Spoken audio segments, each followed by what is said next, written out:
Daily bread bible facts. Pastor అను పదం బైబిల్లో ఉన్నదా? పాస్టర్లను దేవుడు ఎందుకు నియమించాడు? పాస్టర్లు చేయవలసిన పనులు ఏమిటి?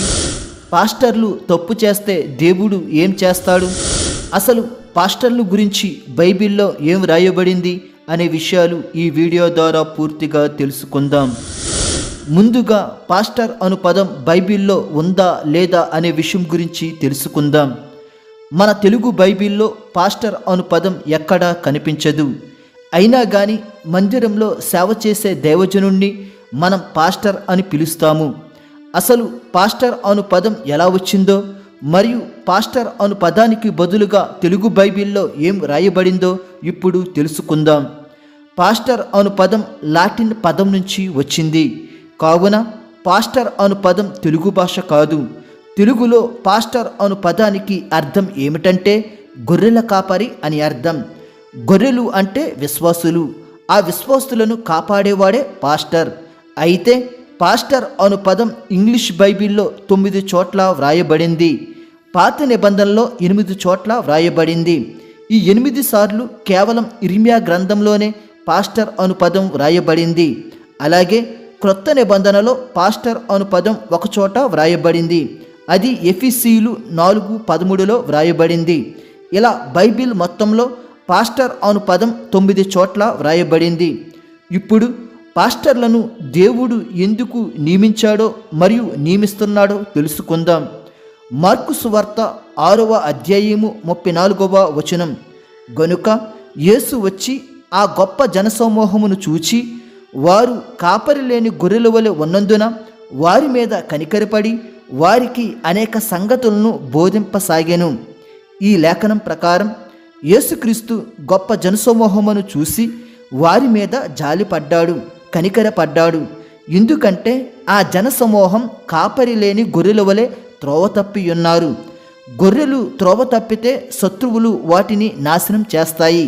అందుకే యేసుక్రీస్తు జాలిపడ్డాడు. కావున శత్రుల బారిన పడకుండా గొర్రెలను సంరక్షిద్దాం అని యేసుక్రీస్తు గారు అనుకున్నారు. అలాగే సాతాను బోధలకు, సాతాను కార్యాలకు లోనయ్యిన జనసమూహానికి మార్గం తెలియచేయాలి అని యేసుక్రీస్తు గారు అనుకున్నారు.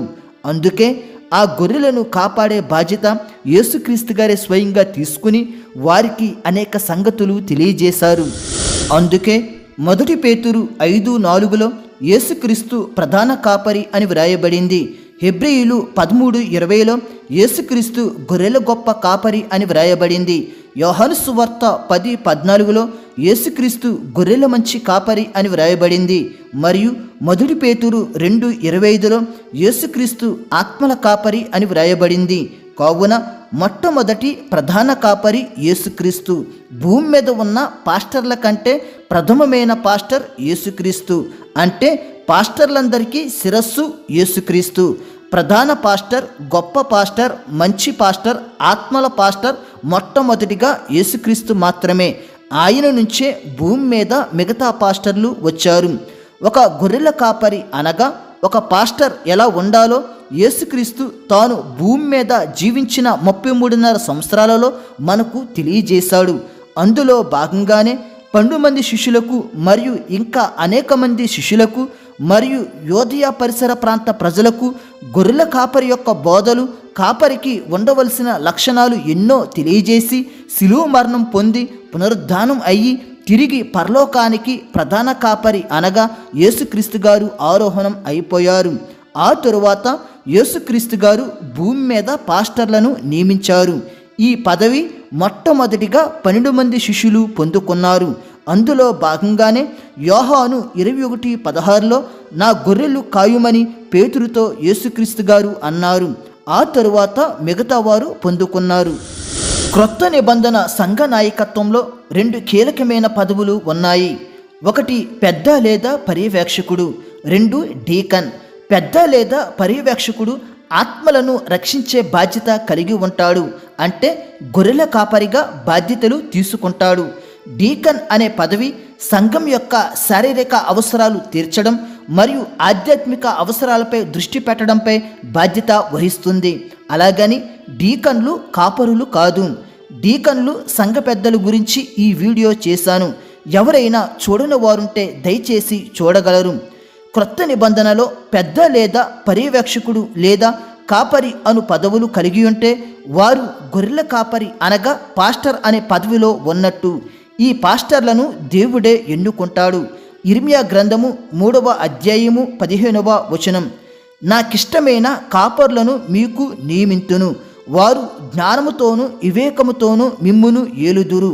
కాపర్లను అనగా పాస్టర్లను ఎన్నుకునేది దేవుడు మాత్రమే. ఆ దేవుడు ఎన్నుకున్న పాస్టర్లు జ్ఞానంతో వివేకంతో ఉంటారు. ఆ దేవుడిచ్చిన జ్ఞానంతో గొర్రెలను అనగా విశ్వాసులను అనగా ఆత్మలను మంచిగా ఏలుతారు. ఒకవేళ అజ్ఞానంతో, అబద్ధాలతో, మోసాలతో, ధనాపేక్షతో మరియు మనుషులలో గొప్ప అనిపించుకోవాలని ఏ పాస్టర్ అయినా ఉంటే ఆ పాస్టర్ని దేవుడు ఎన్నుకున్నట్టు కాదు. వారు అంధకార సంబంధ పాస్టర్లు. దేవుడు ఎన్నుకున్న పాస్టర్ జ్ఞానంతో వ్యవహరిస్తాడు. ఎఫెసీయులు 4వ అధ్యాయము 13వ వచనం. పరిశుద్ధులు సంపూర్ణగునట్లు క్రీస్తు శరీరము క్షేమాభివృద్ధి చెందుటకును పరిచర్య ధర్మము జరుగుటకును ఆయన కొందరిని అపోస్తులుగాను, కొందరిని ప్రవక్తలను గాను, కొందరిని సువార్తికులను గాను, కొందరిని కాపరులను ఉపదేశకులను గాను నియమించెను. ఈ లేఖనములో కొందరిని కాపరులను గాను అని వ్రాయబడింది. కాపర్లు అంటే ఇంగ్లీష్లో పాస్టర్స్ అని వ్రాయబడింది. ఆత్మలు సంపూర్ణ భక్తి విశ్వాసం పొందుకోవడానికి దేవుడు పాస్టర్లను నియమించాడు. మరియు యేసుక్రీస్తు తన స్వరక్తంతో కొన్న సంఘం క్షేమాభివృద్ధి చెందడానికి దేవుడు పాస్టర్లను నియమిస్తున్నాడు. అలాగని తమ సొంతానికి పనిచేసే పాస్టర్లని దేవుడు ఎన్నుకోలేదు. ఇప్పుడు పాస్టర్లు చేయవలసిన పనుల గురించి తెలుసుకుందాం. 1 పేతురు 5వ అధ్యాయము 2వ వచనం. బలిమి చేత కాక దేవుని చిత్త ప్రకారము ఇష్టపూర్వకముగాను దుర్లభాపేక్షతో కాక సిద్ధ మనసుతోనూ మీ మధ్యనున్న దేవుని మందను పై విచారణ చేయుచు దానిని కాయుడి. ఈ లేఖనంలో పాస్టర్ మందను ఎలా కాయాలో వివరంగా వ్రాయబడింది. గొర్రెలను కాయడం అంటే గొర్రెలను రక్షించడం, మార్గ నిర్దేశ చేయడం, పోషించడం మరియు సంరక్షించడం. దేవుని మంద అంటే ఆయన సంఘము. ఆయన సంఘాన్ని బలవంతంగా అయిష్టంగా కాయకూడదు. దేవుని చిత్తాన్ని ఇష్టపడి సేవ చేయాలి. మన ప్రధాన కాపరి యేసుక్రీస్తు కావున ఆ యేసుక్రీస్తు యొక్క హృదయాలోచనలు పాస్టర్లు కలిగి ఉండి మందను మేపాలి. అలాగే దుర్లభాపేక్షతో మందను కాయకూడదు. దుర్లభాపేక్ష అంటే నిజాయితీ లేని లాభం, అంటే లాభాన్ని ఆశించి సేవ చేయకూడదు.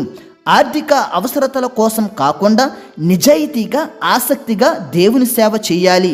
తొలి ఆదిమ సంఘంలో లాభం ఆశించకుండా హతసాక్షులైపోయారు. పదవులు పొందిన ప్రతి ఒక్కరూ హింసింపబడ్డారు. గొర్రెల కోసం ప్రాణాలు అర్పించారు. మన ప్రధాన కాపరి అయిన యేసుక్రీస్తు మొట్టమొదటిగా గొర్రెల కోసం ప్రాణం అర్పించాడు. కావున ఏ లాభం ఆశించకుండా పాస్టర్ మందను కాయాలి. కావాలంటే మంద కోసం త్యాగపూరితమైన జీవితం గడపాలి. అటువంటి సిద్ధ మనస్సు పాస్టర్ కలిగి ఉండాలి. అప్పుడే మందను సరైన మార్గంలో నడపగలరు. ఆ క్రింద వచనం చదివితే, మీకు అప్పగింపబడిన వారిపైన ప్రభువునైనట్టుండక మందకు మాదిరులుగా ఉండుడి. ఈ లేఖనం ప్రకారం ఒక పాస్టరుకు దేవుడు సంఘాన్ని అప్పగించాడు. అప్పుడు ఆ సంఘానికి పాస్టర్ మాదిరిగా ఉండాలి. గ్రామీణ క్రైస్తవ సంఘాలలో తరచుగా ఒక మాట అంటూ ఉంటారు, పాదిరి మాదిరిగా ఉండాలి అంటారు. పాదిరి అంటే పాస్టర్, మాదిరి అంటే పాస్టర్ ఎలా నడుస్తాడో సంఘం కూడా అలాగే నడుస్తుంది. పాస్టర్ అబద్ధాలు ఆడితే సంఘం కూడా అబద్ధాలు ఆడుతుంది. పాస్టర్ వ్యభిచరిస్తే సంఘం కూడా వ్యభిచరిస్తుంది. పాస్టర్ ధనాపేక్ష కలిగి ఉంటే సంఘం కూడా ధనాపేక్ష కలిగి ఉంటుంది. పాస్టర్ అసూయ, దూషణ, స్వార్థం కలిగి ఉంటే సంఘం కూడా అలాగే ఉంటుంది. అదే పాస్టర్ సత్యం పలుకుతూ నిజాయితీగా ఉంటే సంఘం కూడా అలాగే ఉంటుంది. పాస్టర్ లోకాశలను జయిస్తే సంఘం కూడా లోకాశలను జయిస్తుంది. కావున పాదిరి సంఘానికి మాదిరిగా ఉండాలి. ఈ విధంగా పాస్టర్ దేవుడు అప్పగించిన సంఘాన్ని బాగుగా చూసుకుంటే ప్రధాన కాపరి ప్రత్యక్షమైనప్పుడు మీరు వాడబారిని మహిమా కిరీటము పొందుదురు. ప్రధాన కాపరి అంటే యేసుక్రీస్తు. ఆ యేసుక్రీస్తు మనకు ప్రత్యక్షమైనప్పుడు మంచి పాస్టర్లందరూ వాడబారని మహిమ కిరీటం పొందుకుంటారు. భూ సంబంధమైన కిరీటం కోసం పాస్టర్లు ఆతృత పడకూడదు. యేసుక్రీస్తు ఇచ్చే మహిమ కిరీటం కోసం భూమి మీద మంచిగా సేవ చేయాలి. ఇప్పుడు పాస్టర్లు తప్పు చేస్తే దేవుడు ఏం చేస్తాడు అనే విషయాల గురించి తెలుసుకుందాం. ఇర్మియా గ్రంథము 23వ అధ్యాయము 1వ వచనం. యెహోవా వాక్కు ఇదే, నా మందలో చేరిన గొర్రెలను నశింపచేయుచు చెదరగొట్టు కాపర్లకు శ్రమ. గొర్రెలను బాగుగా మేపవలసిన కాపరి అదే గొర్రెలను నశింపచేస్తే వారికి శ్రమ కలుగుతుంది. ఇంతకీ గొర్రెలను నశింపచేయడం అంటే ఏమిటంటే ఇర్మియా 12:10. కాపర్లనేకులు నా ద్రాక్ష తోటలను చెరిపివేసి ఉన్నారు, నా సొత్తును త్రొక్కివేసి ఉన్నారు, నాకిష్టమైన పొలమును పాడుగాను ఎడారిగాను చేసి ఉన్నారు. కొంతమంది కాపర్లు ఆయన ద్రాక్ష తోటను, ఆయన సొత్తును, ఆయన పొలమును ఎడారిగా పాడు చేస్తున్నారు. పచ్చగా ఉన్న సంఘాన్ని ఎండిపోయేలా చేస్తున్నారు. కాపరిగా ఉండవలసిన లక్షణాలు లేక, లేఖనాలు సరిగ్గా చదవక, అబద్ధ బోధల వైపు మల్లుతూ, ధనాపేక్షతో ఉంటూ, ప్రార్థన అనుభవం లేక, దేవుని జ్ఞానాన్ని పొందుకోలేక, తప్పును ఖండించలేక, అసూయ స్వార్థంతో ఉంటూ, తప్పును సమర్థించుకుంటూ, సత్యం పలకక, సంఘానికి సరైన ఆత్మీయ ఆహారం అందించక, సంఘాన్ని ఎడారిగా కొంతమంది పాస్టర్లు పాడు చేస్తున్నారు. ఇటువంటి పాస్టర్లు దేవుని దగ్గర కఠినమైన తీర్పును పొందుకుంటారు. యెహెజ్కేలు 34:8. కాపర్లు లేకుండా నా గొర్రెలు దోపుడు సొమ్మయి సకలమైన అడవి మృగములకు ఆహారమాయెను. కాపర్లు నా గొర్రెలను విచారింపరు, తమ కడుపు మాత్రమే నింపుకొందురు గాని గొర్రెలను మేపరు. కొంతమంది కాపర్లు గొర్రెలను మేపకుండా వారి కడుపును నింపుకుంటారు. గొర్రెలేమో అడవి మృగాలకు అనగా సాతానుకు లోనైపోతాయి. అప్పుడు దేవుడు చూసి ఆ కాపర్ని తొలగించి వేరే కాపర్ని నియమిస్తాడు. ఎదుటి వానికి బోధించి నీకు నీవే బోధించుకొనవా? గనుక పాస్టర్లు దేవుని ఆజ్ఞలకు లోబడి సేవ చేయాలి. ఈ వీడియో మీకు ఆశీర్వాదకరంగా ఉన్నట్లయితే లైక్ చేసి సబ్స్క్రైబ్ చేసుకోవడం మర్చిపోవద్దు. దేవుడు మిమ్ములను మీ కుటుంబములను దీవించునుగాక. ఆమేన్.